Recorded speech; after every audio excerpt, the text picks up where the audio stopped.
Welcome to Counseling Made Simple with Ellen Francis. This is a platform where I bring topics, scenarios, and at the end, I give coping strategies. So if you are watching me for the first time, please share, comment, and subscribe so that you'll be able to see my next video when I upload it.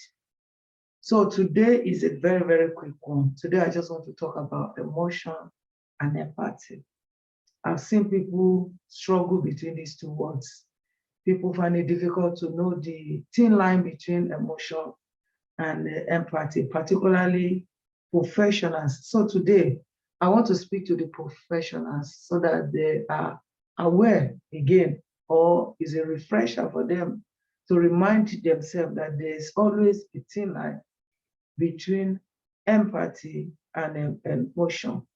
If you're a teacher, you're a carer, you're a nurse, you are, I think lawyer too as well.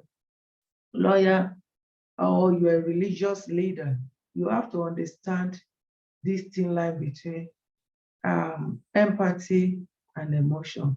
Otherwise, you will compromise your identity and you can also put yourself in a place of vulnerability if you don't understand it. You can also mess up with your code of practice or mess up with work etiquette. So it is very, very important for us to know. So as professionals, even as just the way we function among ourselves, we have to understand what is emotional intelligence. That is the capacity to be aware of your emotion and the emotion of people you are dealing with, the emotion of people around you. You have to understand they are able to express yourself and do interpersonal relationship. It is very important. If you understand emotional intelligence. So very important, because recently I realized that people struggle, and I've seen people put themselves in trouble because they are unable to differentiate between these two words. Now, what is empathy?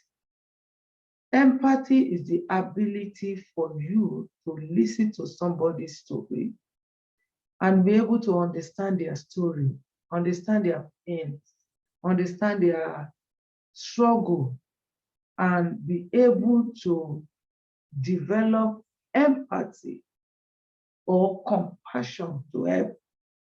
Let me take it again.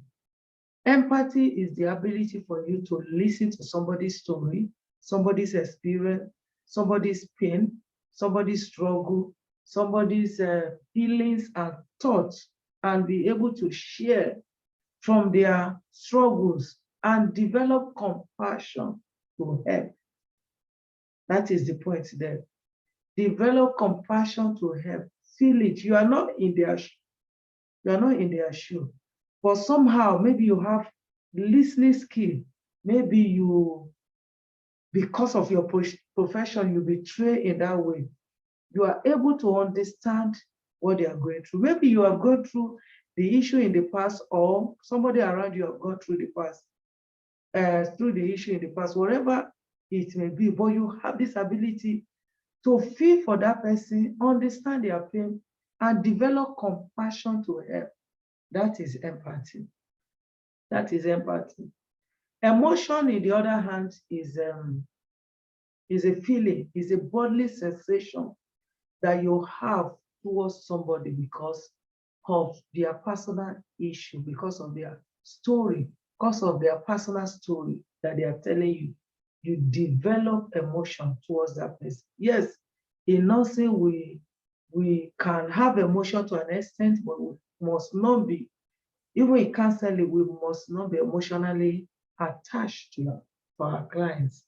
So having emotion is when you have bodily sensation towards your client based on their story, and then you become emotionally attached to that person.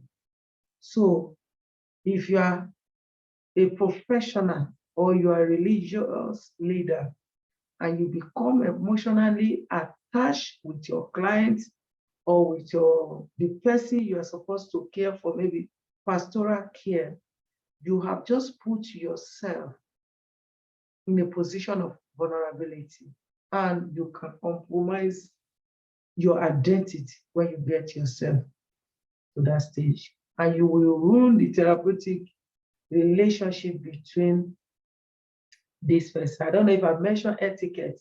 You will ruin the work etiquette as well. So why are people missing this thing up? The reason being is that sometimes, I don't want to say majority of people that come to us,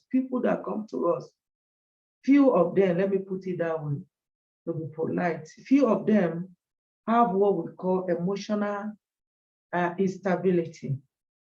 They come with emotional instability or emotional dysregulation. They are unable to manage their emotion. They are unable to control their emotion. They don't have emotional regulation skill.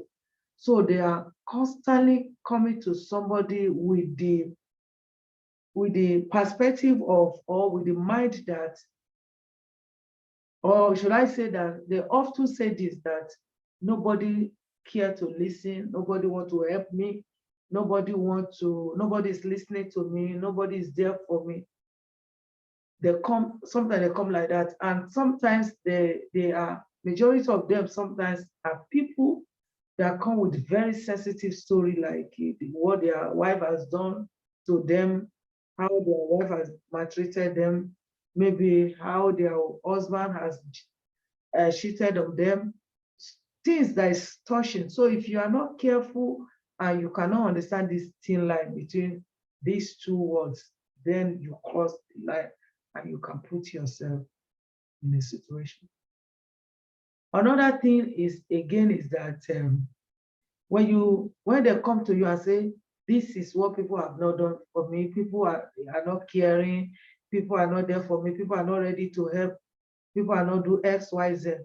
Sometimes the listener, somebody that is listening to help, sometimes they find himself in one corner. This corner is that they tend to promise and say, don't worry, I'm not like that. I'm not like that person.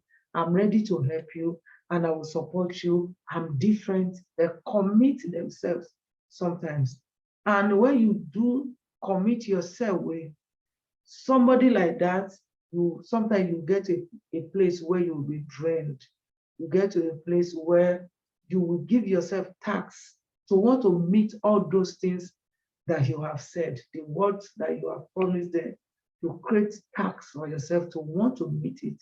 So maybe you have to be calling them constantly so that you will not feel like you are becoming one of those that they said is not caring. You want to test constantly, you want to phone constantly, you want to know what they are feeling. You give yourself tasks, and before you know, you become very, very drained, because you are emotionally attached with your clients. So you have to differentiate it. You have to know whether you are rendering empathy, compassion, or you are emotionally attached. If you are emotionally attached, it will be in your good, it will be in your favor to instantly detach yourself gradually while you are still caring for this person, gradually.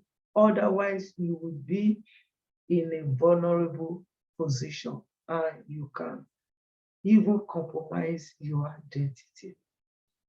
So that is my topic for today, understanding the difference between empathy and emotion, so that you don't compromise your identity and you don't put yourself in a position of vulnerability. Thank you very much for watching Counseling Made Simple with Ellen Francis. I'll be coming your way very soon. Please share, subscribe, and comment. See you soon.